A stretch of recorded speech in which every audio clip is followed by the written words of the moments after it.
আজকে আমরা কথা বলবো জাতীয় কবি কাজী নজরুল ইসলাম বিশ্ববিদ্যালয় নিয়ে। জাতীয় কবি কাজী নজরুল ইসলাম বিশ্ববিদ্যালয় স্থাপিত হয়েছে 2006 সালে। এই বিশ্ববিদ্যালয়ে বর্তমানে 9,000-এর বেশি শিক্ষার্থী অধ্যয়নরত আছে। এই বিশ্ববিদ্যালয় ময়মনসিংহ শহর থেকে প্রায় 22 কিলোমিটার দূরে ত্রিশালে অবস্থিত। জাতীয় কবি কাজী নজরুল ইসলাম বিশ্ববিদ্যালয়ের আয়তন 57 একর।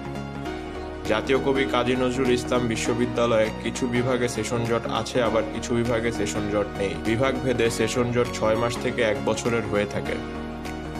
জাতীয় কবি কাজী নজরুল ইসলাম বিশ্ববিদ্যালয়ে বর্তমানে 6টি হল রয়েছে, 3টি ছাত্র হল ও 3টি ছাত্রী হল। এই বিশ্ববিদ্যালয়ে প্রথম বর্ষে হলে সিট পাওয়া যায় না।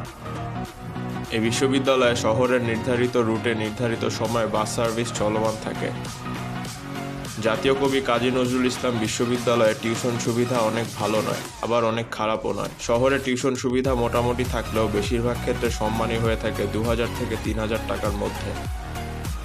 এই বিশ্ববিদ্যালয়ের অনেক ক্লাব অ্যাক্টিভলি কাজ করে যাচ্ছে, আবার অনেক ক্লাব আছে যেগুলো অ্যাক্টিভ নয়।